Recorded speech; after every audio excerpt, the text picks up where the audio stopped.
ഓം സർവമംഗളമംഗല്യേ ശിവേ സർവാർത്ഥസാധികേ ശരണ്യേ ത്രയംബകേ ഗൗരി നാരായണി നമോസ്തുതേ. ഹരിതം TV ചാനലിലേക്ക് എല്ലാ പ്രേക്ഷകർക്കും സ്വാഗതം. ഇന്ന് ജ്യോതിഷ പന്തിയിൽ ഉൾപ്പെടുത്തിയിരിക്കുന്നത് വിഷുഫലത്തെക്കുറിച്ചാണ്. 2026 വിഷുഫലം.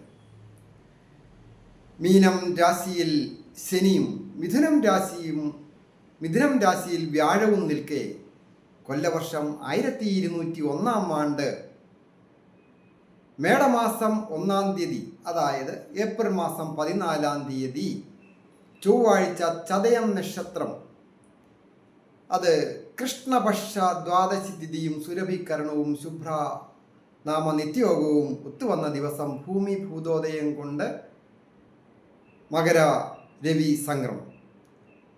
അപ്പോൾ മേടം രാശിയിലേക്ക് ആദിത്യൻ മാറുന്ന സമയമാണ് ഞാൻ പറഞ്ഞത്. അന്നുള്ള നക്ഷത്രവും തിഥികരണങ്ങളും നിത്യയോഗങ്ങളും മറ്റ് ഗ്രഹങ്ങളുടെ, പ്രധാന ഗ്രഹങ്ങളുടെ ഒരു വർഷമൊക്കെ അവിടെ തന്നെ നിൽക്കുന്ന ഗ്രഹങ്ങളുടെ തിഥിയുമൊക്കെയാണ് സൂചിപ്പിച്ചത്. ഇന്ന് വിഷുഫലം പറയുമ്പോൾ ചോതി നക്ഷത്രക്കാരുടെ ഫലമാണ് പറയുന്നത്. ചോതി നക്ഷത്രം തുലാം രാശിയാണ്. ഈ തുലാം രാശിയിൽപ്പെട്ട ചോതി നക്ഷത്രക്കാർക്ക് വിഷുവിന് ശേഷം വന്നു ചേരാവുന്ന ഭാഗ്യാവസ്ഥകളെക്കുറിച്ചും ദൈവാധീനത്തെക്കുറിച്ചും മറ്റ് വിജയങ്ങളെക്കുറിച്ചും ഒക്കെ ആണ് വിചിന്തനം ചെയ്യുന്നത്.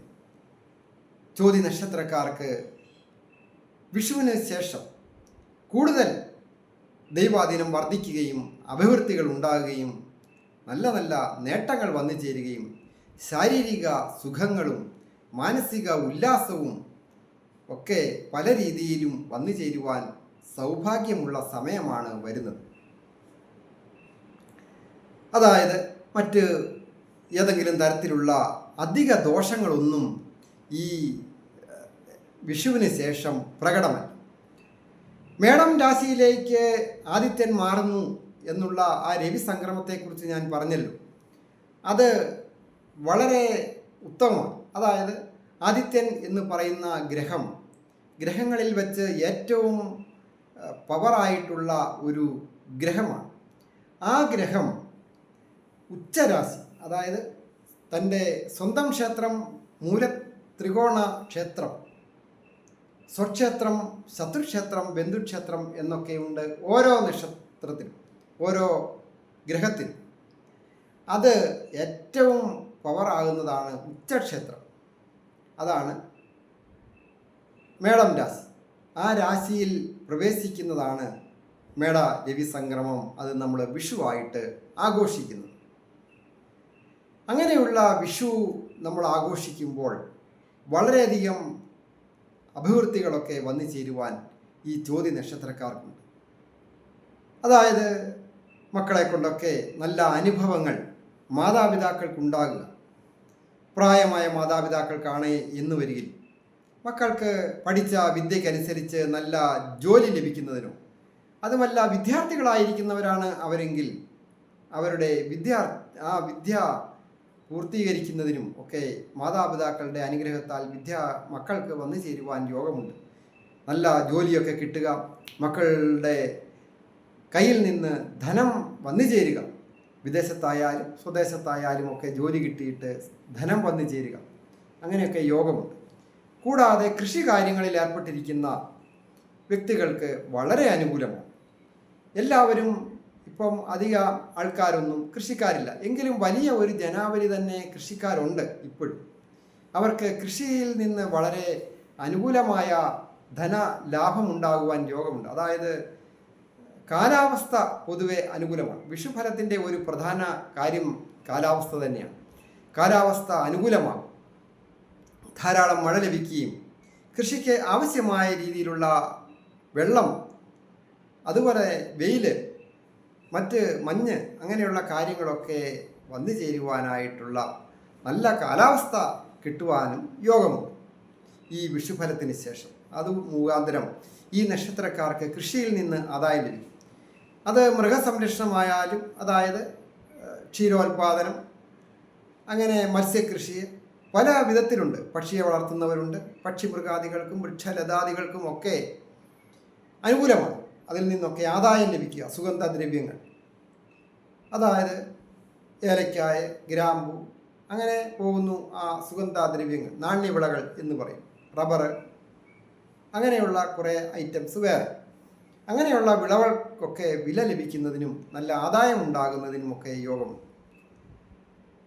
ജോലി ചെയ്യുന്ന, അതായത് ഓരോ സ്ഥാപനങ്ങൾ ജോലി ചെയ്യുന്നവരായാലും ഓഫീസേഴ്സ്, സ്വന്തം നിലയ്ക്ക് ജോലി ചെയ്യുന്നവർ, ചെറുകിട സംരംഭങ്ങൾ നടത്തിക്കൊണ്ട് പോകുന്നവർ, ആരംഭിക്കണമെന്ന് ആഗ്രഹിക്കുന്നവർക്ക്, അവർക്കൊക്കെ തൊഴിൽപരമായ അഭിവൃദ്ധികൾ ഈ ചോതി നക്ഷത്രക്കാർക്ക് വന്നു ചേരുവാൻ ഏറ്റവും അഭിവൃദ്ധികരമായിരിക്കുന്ന ഒരു വർഷമാണ്.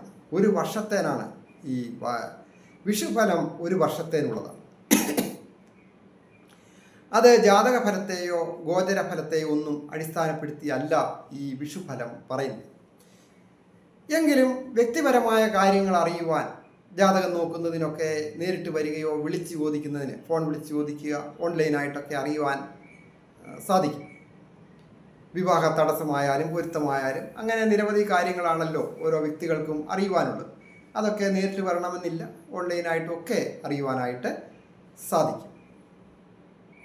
IT മേഖലകളിൽ ജോലി ചെയ്യുന്നവർക്കും അഭിവൃദ്ധികരമാണ്. മെഡിക്കൽ രംഗങ്ങളിൽ ജോലി ചെയ്യുന്നവർക്കും അഭിവൃദ്ധികരമാണ്. കുജൻ്റെയും ശുക്രൻ്റെയും അതുപോലെ തന്നെ ആദിത്യനും ബുധനും കൂടെ ചേർന്ന് നിപുണയോഗവും ഒക്കെ വരുമ്പോൾ, ചന്ദ്രൻ പക്ഷബലം കുറഞ്ഞും കൂടിയും ഒക്കെ സഞ്ചരിക്കുന്ന സന്ദർഭങ്ങളിലും ആദിത്യൻ രാശി മാറുന്നതനുസരിച്ചും ഒക്കെ ഫലങ്ങൾ വർദ്ധിച്ചും ഏറിയും കുറഞ്ഞും നല്ല നല്ല ഫലങ്ങൾ വന്നു ചേരുകയും അത് ദീർഘനാളുകൾ ആ സുഖലോലുപത അനുഭവിക്കുന്നതിനും ആഡംബര ജീവിതം നയിക്കുന്നതിനുമൊക്കെ ഗ്രഹങ്ങൾ അനുഗ്രഹിക്കത്തക്ക രീതിയിലാണ് ഈ വർഷം കടന്നു വരിക. അത് വിദ്യാർത്ഥികൾക്ക് വിദ്യാവിജയങ്ങൾ വന്നു ചേരും. ദമ്പതികളായിട്ടുള്ളവർക്ക് ദാമ്പത്യ ജീവിതം ഐശ്വര്യസമ്പൂർണമായിരിക്കും. ഏതെങ്കിലും തരത്തിൽ പിണങ്ങി നിൽക്കുന്ന ദമ്പതികളുണ്ടെങ്കിൽ അവർക്ക് ഒന്നിച്ചു കൂടുവാനും മുൻപോട്ട് ദീർഘനാൾ സൗഭാഗ്യങ്ങളോടും ഐശ്വര്യങ്ങളോടും കൂടി ഒന്നിച്ച് സന്തോഷകരമായി ജീവിക്കുന്നതിനും ഉല്ലാസയാത്ര പോകുന്നതിനും പുണ്യസ്ഥലങ്ങൾ സന്ദർശിക്കുന്നതിനും ഒക്കെ സാധിക്കുന്ന ഒരു നല്ല കാലമാണ് വരാൻ പോകുന്നത്. മംഗള കാര്യങ്ങളിലൊക്കെ പങ്കെടുക്കുക, ഉത്തമ സന്താനഭാഗ്യമുണ്ടാകുക, അത് ചോതി നക്ഷത്രക്കാർക്ക് പ്രത്യേകിച്ച് ഈ വിഷുഫലം കൊണ്ട് കാണും. അതിന് ചില കാര്യങ്ങൾ നമ്മൾ സ്വയം ചെയ്യേണ്ടതുണ്ട്. ക്ഷമയും വിട്ടുവീഴ്ചയും, അതുപോലെ തന്നെ വിവേകബുദ്ധിയോടുകൂടിയ പ്രവർത്തനങ്ങളും, അഭക്ഷ്യ വസ്തുക്കൾ ഒഴിവാക്കുകയും, അതായത് ലഹരി പദാർത്ഥങ്ങളുടെ ഉപയോഗം പാടില്ല. അഭക്ഷ്യ വസ്തുക്കൾ, അത് ഭക്ഷണത്തിന് യോഗ്യമല്ലാത്ത രീതിയിലുള്ള ഭക്ഷണങ്ങൾ കഴിക്കുക. അങ്ങനെയൊക്കെ ചെയ്താൽ അത് ആരോഗ്യത്തിനെയും മനസ്സിനെയും ഒക്കെ ദുഷിപ്പിക്കുകയും പലവിധത്തിലുള്ള ധനനഷ്ടങ്ങളും മനസ്സിൻ്റെ നൈർമല്യത നഷ്ടപ്പെട്ട് കോപവും ദേഷ്യവും ഒക്കെ വർദ്ധിക്കുക, സാഹസികത വർദ്ധിക്കുക, അതുമൂലം വലിയ കഷ്ടനഷ്ടങ്ങളിലേക്ക് കൂപ്പുകുത്തി പോകാതിരിക്കുവാൻ വളരെ ജാഗ്രത പാലിക്കേണ്ട ഒരു സൂചനയും കൂടെ ഉണ്ട്. ഏതൊരു വ്യക്തികളെ സംബന്ധിക്കുന്നിടത്തോളം വ്യക്തിഗതമായ തൊഴിലുകൾ ചെയ്യുന്നവർ, അവർക്കും നല്ല നല്ല വിജയങ്ങൾ വന്നു ചേരും. അപ്രതീക്ഷിത ധനാഗമന യോഗം ഉണ്ടാകും. വിദേശ ധനം കൈകാര്യം ചെയ്യുന്നതിന് യോഗമുണ്ടാകും. ഒരു ഓട്ടോറിക്ഷ ഓടിക്കുന്ന തൊഴിലാളിയായാലും തീരദേശവുമായി ബന്ധപ്പെട്ട മത്സ്യബന്ധനവും വ്യാപാരവും വിപണനവുമായി ബന്ധപ്പെട്ട ജോലികളൊക്കെ ചെയ്യുന്നവർക്കും അഭിവൃദ്ധികരമാണ്. ഞാൻ ഹരികുമാർ, ദേവി ജ്യോതിഷാലയം, കാവുംപടി, മണർകാട്, കോട്ടയം. ഈ ചാനൽ പേരും നക്ഷത്രവും ചേർത്ത് കമൻറ്റ് ചെയ്യുകയും സബ്സ്ക്രൈബ് ചെയ്യുന്നവർക്കും വേണ്ടി പ്രത്യേകം പ്രാർത്ഥിക്കുന്നതാണ്. നിങ്ങളുടെ വിഷയം എന്തുമാകട്ടെ അത് കമൻറ്റ് ബോക്സിൽ രേഖപ്പെടുത്തുക. ഞാൻ നിങ്ങൾക്ക് വേണ്ടി പ്രാർത്ഥിക്കാം. എല്ലാവർക്കും നന്മ വരുവാനായിട്ട് പ്രാർത്ഥിക്കാം.